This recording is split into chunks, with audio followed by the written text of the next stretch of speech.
If you're raising venture capital, let's talk about how VCs actually think about funding you. For most VCs, it is about whether you will raise the next round. Are you capable of raising the next round? This is particularly true in early stage, and that too, not just if you will raise your next round, whether you are capable of raising your next round at a higher valuation. Most early stage funds are not really very big funds, so it's critical for them that you go on to raise a bigger round from somebody who has deeper pockets, because they will not be able to really support you by themselves down the road, even if you're growing, because their fund is not that large.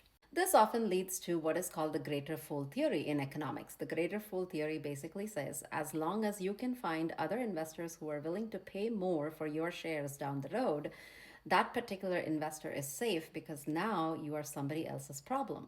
Greater fool theory often leads to very dumb money in venture capital. It often leads to very bad decisions. Because this theory just works until it doesn't, until you can no longer find investors who are willing to pay into your company higher valuations than what you had before. But a lot of early stage venture capital still works on the greater fool theory philosophy. Mistakes like WeWork happen because this theory is really stretched to the fringes in cases like that. Also, some smarter VCs will inflate the valuations of their portfolio companies in order to accelerate the greater fool theory and attract more capital. Classic example is A16Z. For example, A16Z led multiple rounds of funding in Clubhouse. They raised in May 2020, they raised a Series A for $10 million. Then they raised $100 million at a $1 billion valuation just 8 months after that in January 2021.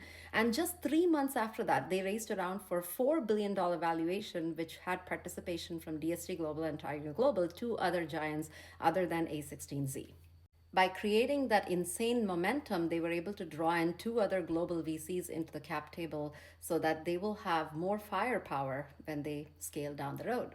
This is a playbook that has often worked for A16Z, but in this particular case in Clubhouse, even that couldn't solve it.